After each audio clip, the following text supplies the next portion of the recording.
Oi, pessoal. Hoje a gente mergulha num tema que, olha, tá literalmente em toda parte: a poluição plástica. A gente tem aqui dados recentes da ONU e com o Dia Mundial do Meio Ambiente chegando, dia 5 de junho, né? O material que a gente analisou mostra uma urgência, sabe? Mas também aponta algumas saídas. A ideia é fazer uma análise mais a fundo mesmo, entender o tamanho do problema, os impactos e o que estão propondo de solução. Ok, vamos desempacotar isso. Para começar, os números já chegam impactando, né?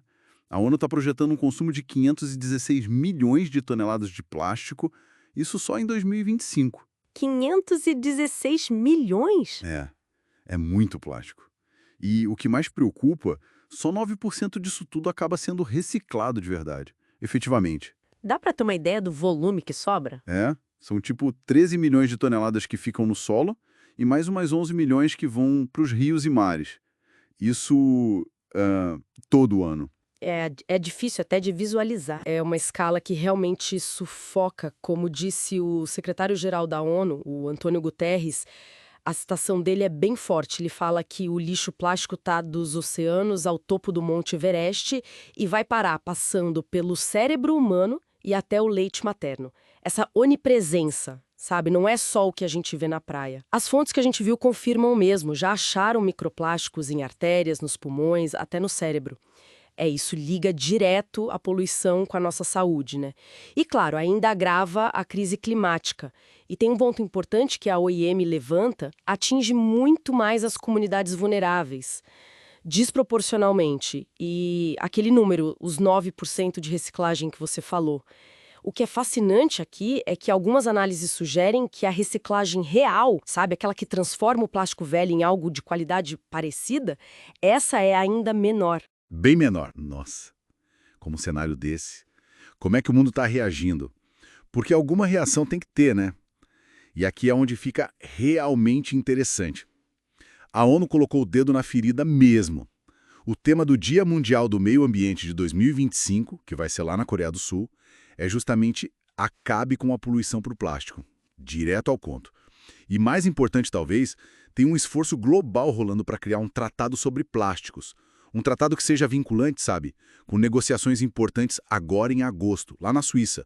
O foco, pelo que o material indica, é pensar no ciclo de vida completo do plástico. Exato. E essa abordagem do ciclo de vida completo, ela é fundamental. Se conectarmos isso ao quadro geral, tem uma perspectiva interessante da Patrícia Carvalho, lá do Pacto Português para os Plásticos. Ela argumenta uma coisa importante. A luta não devia ser contra o plástico em si. Afinal, ele tem benefícios, né? Tem usos importantes.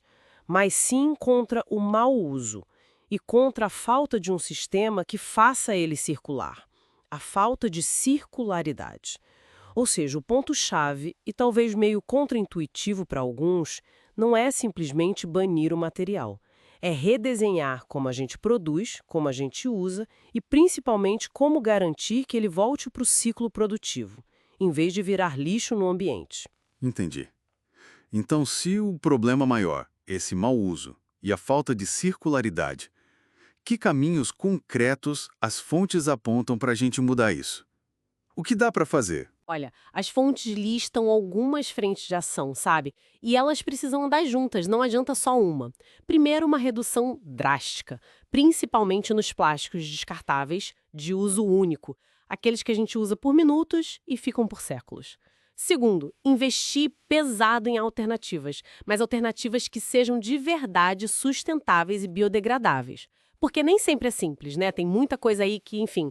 Terceiro, dar um gás nos sistemas de coleta seletiva e reciclagem, tornar mais eficientes, talvez com incentivos para todo mundo participar mais. E, claro, uma mudança por parte da indústria, do varejo, repensar as embalagens, né? Para serem mais fáceis de reciclar ou, quem sabe, de reutilizar. Faz todo sentido. Essa ação conjunta, e acho que a escolha da Coreia do Sul para sediar o evento da ONU reflete um pouco isso, né? A importância de todo mundo colaborar internacionalmente. Sim, essa colaboração internacional é vital, ninguém resolve isso sozinho. Mas as fontes também batem muito na tecla da conscientização, da ação individual. Tem uma fala interessante, acho que de uma entrevistada: qualquer ação é importante, nem que seja não colocar um plástico no chão.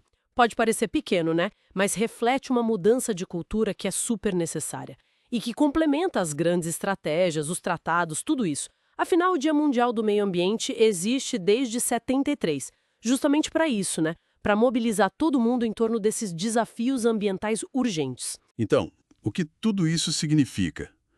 Para a gente amarrar aqui, fica bem claro que a poluição plástica é uma crise séria com efeitos em todo lugar, no ambiente, na saúde humana, de formas que a gente ainda está começando a entender direito. E a resposta precisa ser combinada. Precisa de coordenação global, sim, como o Tratado a busca pela economia circular, mas também precisa da responsabilidade das empresas, para inovar, para mudar as embalagens e, nossa, como indivíduos, consumir menos, descartar certo. O alvo principal é o desperdício, né? É o uso inadequado do material. Exato. Isso levanta uma questão importante, pensando mais para frente. As fontes trazem uma projeção que, olha, é assustadora. O consumo anual de plástico pode passar de 1,2 bilhão de toneladas. Isso até 2060. 1 bilhão e 200 milhões de toneladas por ano. Diante dessa possibilidade, será que só melhorar a reciclagem ou o reuso do plástico que a gente já tem, será que isso vai ser suficiente? Ou será que a gente não precisa de uma mudança muito mais fundamental, sabe? Na forma como a gente valoriza e gerencia todos os materiais, não só o plástico. Repensar a nossa relação inteira com os recursos do planeta, além de só reciclar ou reusar o que já existe. Fica aí a reflexão, né?